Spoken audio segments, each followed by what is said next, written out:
lancar gitu, alhamdulillah. Kemudian walaupun pasti ada kurang-kurang sedikit gitu, tapi saya lihat itu udah lebih baik daripada sebelumnya dan harapannya nanti ke depan lebih baik.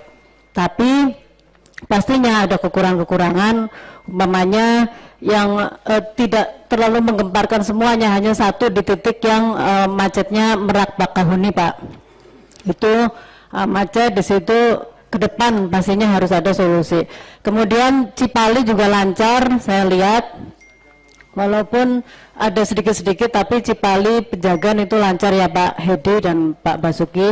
Kemudian di sini Pak Menhub, saya berharap sekali yang armada-armada Pak, karena pada saat Lebaran masih banyak kecelakaan. Armada itu kalau bisa betul-betul dicek gitu kelayakannya, kemudian remnya, jangan sampai hanya formalitas Pak. Saya berapa kali bicara, karena masih banyak sekali bus, kemudian truk gitu kebablasan karena remblong. Kemudian juga supir-supir yang ngantuk. Dan di Cilacap aja waktu Lebaran masih ada bus yang kebablasan karena remblong. Kemudian lampu-lampu di jalanan itu sangat penting, apalagi titik rawan Pak, titik rawan yang rawan kecelakaan maupun yang sepi gitu. Jangan sampai kemudian yang daerah sepi banget tidak ada lampu, takutnya ada garong dan kawan-kawannya itu, hantu-hantu blau. Kemudian selain lampu yang penting, karena ini tempatnya Pak Budi, yang udara itu ada tiket pesawatnya Pak Novi dan Pak Budi. Waktu Lebaran kadang-kadang langsung melonjak, tidak hanya Lebaran nih, sekarang aja. Kayak kemarin saya ke Sulawesi Tenggara, tahu-tahu tiket 9 juta gitu, pulang pergi berarti hampir 20 juta. Lah kita tiket pulang pergi aja nggak cukup kalau kunker itu. Jadi apalagi Lebaran Pak Novi, tolong diperhatikan, dan pesawatnya juga tolong dicek lagi bahwa kelayakannya bagaimana. Ketambahan yang kemarin itu ada pesawat yang banyak putar balik karena ada beruap macam-macam. Kemudian kalau kereta api, Pak Budi, Pak Menteri, kereta api juga sangat bagus karena masyarakat sangat memprimadonakan kereta api gitu ya, karena waktunya cepat. Tetapi paling yang diperlukan adalah bagaimana palang pintunya itu kalau Lebaran mulai dikoordinasikan terus. Saya 8 tahun selalu mengingatkan tentang palang pintu Pak, dikoordinasikan antara pusat, provinsi, kabupaten, bagaimana semaksimal mungkin untuk bisa ada penjaganya. Bahkan di palang pintu yang liar-liar itu Pak segera ditertibkan, dan jalan yang sejajar dengan palang pintu yang sejajar dengan jalan banyak yang rusak, itu bisa dikoordinasikan dengan Bina Marga untuk bisa memperbaiki antara pada saat Lebaran. Takutnya kan kemarin itu banyak juga motor keseleo di situ atau mobil macet di kereta apinya. Kemudian apresiasi juga kepada PU karena jalannya sudah baik, tetapi ada yang jalan tol aja Pak, yang Palembang itu yang banyak sekali ada penurunan, kemudian aspal yang keluar sehingga ada lancip-lancip aspal sehingga banyak kecelakaan. Itu yang penting, itu saya bahasa ilmiahnya apa, karena saya orang lapangan jadi bahasanya yang gampang-gampang aja.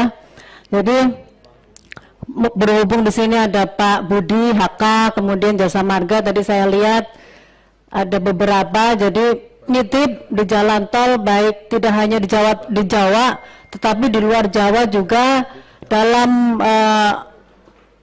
melakukan pembangunannya itu semaksimal mungkin. Jangan sampai kemudian bergelombang, dibiarkan lubang-lubang yang makin besar gitu. Kemudian juga aspal-aspal yang muncul-muncul itu membuat kecelakaan. Kemudian jalur puncak itu tadi Pak Mulyadi bahagia sekali Pak Menteri. Saya seumur-umur ngelihat Pak Mulyadi bahagia itu ya kali ini, karena beberapa saat kemarin di grup itu katanya udah ada hilal apa ya, hilal gitu ya, hilal aroma positif gitu untuk puncak, jalur puncak 2 gitu. Jadi makanya tadi gairahnya sangat membara. Gairahnya membara. Kemudian Korlantas, Pak, saya tadi nggak ngerti Pak Korlantas nyebut Bu Ari atau Bu itu siapa ya? Tadi tuh di depan saya sudah ditelepon, dikoordinasikan oleh Bu Ari apa Bu Ita, kita nyari siapa itu ya gitu. Bu Ira, Bu ASDP. Oh, Bu Ira ASDP, kita nggak ngerti Bu Ira siapa gitu karena di sini nggak ada Bu Ira ASDP ya Pak ya. Iya. Kok saya nggak disebut gitu. Ya. Jadi Pak Basuki, Pak Budi, ya jadi terima kasih juga kepada Korlantas karena tadi, iya. Jadi personilnya maksimal gitu. Bahkan saya ngelihat memang jarang pulang seperti itu Bang Toyib ya Pak ya. Jarang pulang gitu. Maksimal. Jadi saya sangat mengapresiasi kinerja memang walaupun kurang-kurang ya kita harus evaluasi dan perbaiki ke depan. Kemudian saya ada usul kalau umpamanya mungkin ke depan itu adanya posko-posko tambahan darurat mungkin kerjasama dengan BUMN.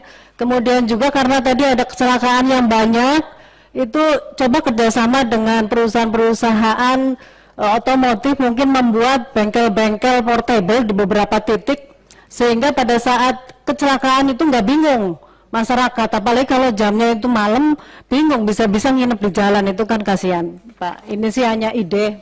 Kemudian Basarnas selamat juga, terima kasih. Walaupun saya nggak ngerti dengan SDM yang maksudnya jumlah sumber daya manusia yang katanya belum cukup dan anggarannya pas-pasan tapi masih bisa maksimal, dan harapannya saya tidak ada kendala, dan kalau ada kendala pun mari disampaikan sehingga bisa cari solusi.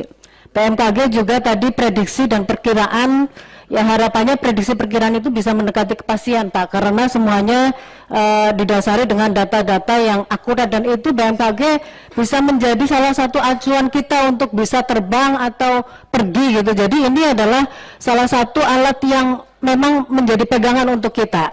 Jadi kita berharap sekali teknologi yang dipakai atau sudah dibelanjakan oleh BMKG bisa maksimal untuk bisa memperoleh informasi-informasi yang bisa disampaikan ke kita semua. Itu pimpinan, terima kasih. Sekali lagi apresiasi untuk semuanya. Semoga ke depan lebih baik dan kecelakaan berkurang dan tidak ada korban-korban jiwa lagi. Terima kasih. Wassalamualaikum warahmatullahi wabarakatuh. Mohon maaf pimpinan. Ya, terima kasih Bu Novi. Silakan Pak Menteri. Saya mohon maaf Bu, saya udah miring gini tapi nggak bisa